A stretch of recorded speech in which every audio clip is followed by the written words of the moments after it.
times have you raised the flag?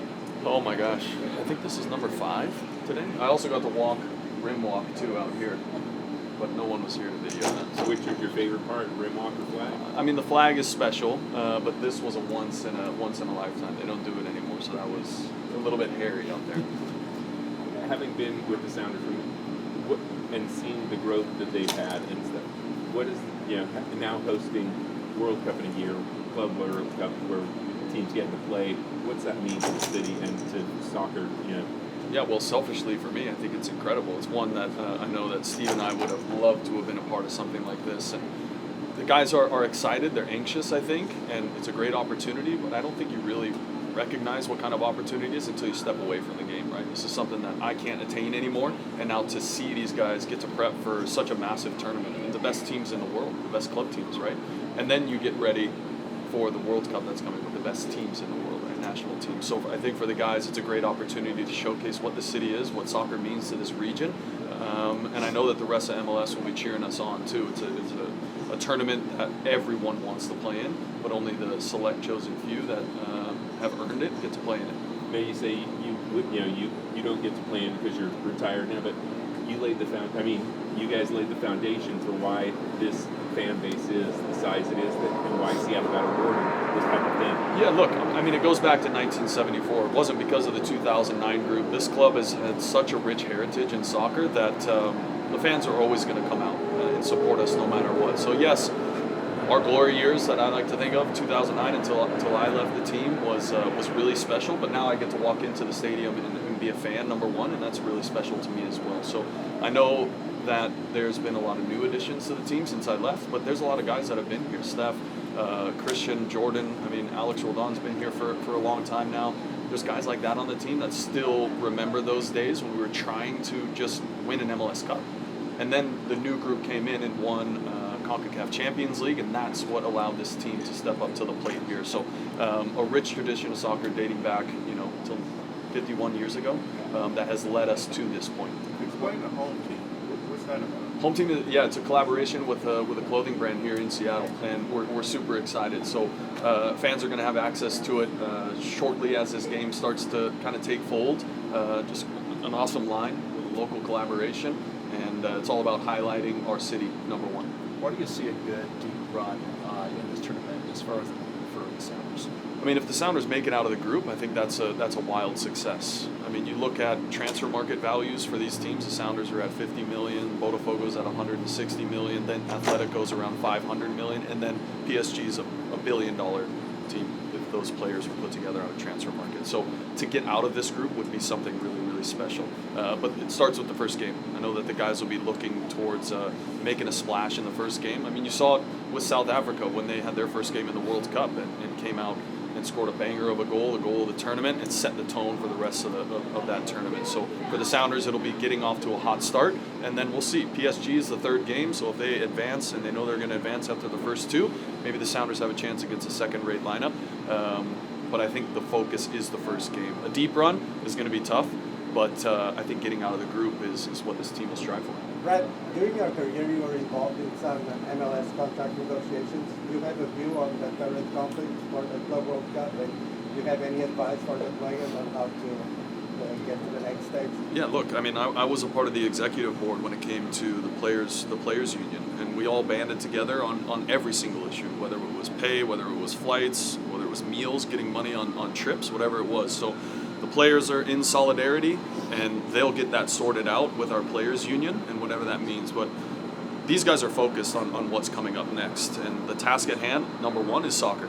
And so for these guys, it has to be about the next game and what this club can accomplish and what these players can accomplish. We bring the fans together. Everyone's got to be united at this point to get a result, because beyond this is, just like I did, setting the stage from 2009. The guys are now setting the stage for the next crop of players, and so they're united. But I know that the focus is coming on Sunday. So, Brad, in your opinion, what does the league needs to be, and the Sounders, need to be a top team? Like you were just talking about the PSG, Atletico, the value. What does the Sounders need and the MLS? Yeah, well, look, I think Major League Soccer has done everything it needed to do to become a successful organization, so that there weren't 15 iterations between 1996 and now, right? So they've done a really good job of making this machine that is formed into producing clubs that can compete in a Club World Cup. This is the second Club World Cup for the Sounders. We've had teams in Major League Soccer now make the CONCACAF Champions Cup final, and that didn't happen, my first years in the league in 2007. Even there were 12 teams. So to see growth, the MLS machine has provided that. Now it's about expansion, and they've done it in the ways that they think is appropriate to keep. We have to compete with so many different leagues in this country. We can't just throw everything at the wall and hope that it sticks just because in one tournament we want to compete with PSG. It's about long-term growth and longevity with this league. So being concise about the decisions, and that's a decision between MLS Players Union, and the league to say where this league takes the next step forward.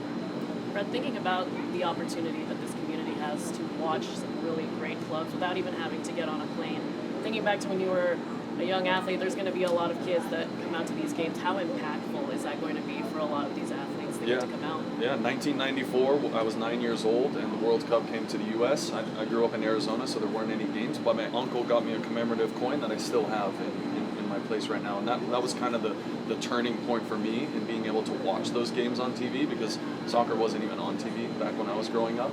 So to now have it in your backyard where you can take public transportation, jump on a bus, and be at a stadium is pretty wild for me to even comprehend that it's here now.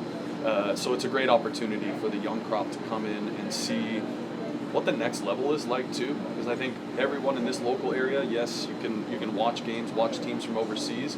You mostly see highlights. Not a lot of kids watch full games, so now you're going to see the next level, in a full 90-minute competitive game. We played Chelsea, Man United, Tottenham. We played all those teams before here, but those were friendlies, and now this means something. There's money on the line, there's pride on the line, and it's a tournament that you want to do well in. And you want to best the other MLS teams too. You don't want to see LAFC advance. You don't want to see Miami advance.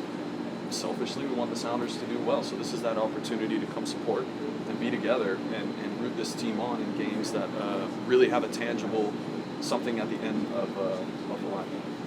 Brett, regarding the U.S. men's national team, how do you see the current format of the team? What are the chances for 2026? And I know this is a little bit of a wild one. Do you think you're personally responsible for the U.S. men's national team not getting us tracking sooner with your goal that qualified it to 2014? Yeah, well, look, I think the club and the men's national team did really. I think they did well in 2014, save for one game, and they proved that they can compete with the world's best in difficult conditions. I think the squad that you're seeing now isn't the squad that you're going to see during the World Cup, and when that team has come together, the full 11. They've been really competitive. Last World Cup did well, and now it's a chance for that group to take the next step forward. Do I think there's that much difference between my squad? Do I think there's something missing? Yeah, I think there's a little bit of bite, a little bit of tenacity missing, but that's up to Pochettino to get that out of the squad, and ultimately now, in a year's time from now, we're going to be able to watch that squad here in Seattle, which I can't be more excited for. I got my first cap here in Seattle in 2009. Played against Panama in a World Cup qualifier, got a result, so they know what the crowd here is like in Seattle, and that's a reason why the game's here. So I'm excited to see what this team can do with the U.S. Is there a lot of work? Yeah. But at the end of the day, when it comes to World Cup time, that's everyone's best performance.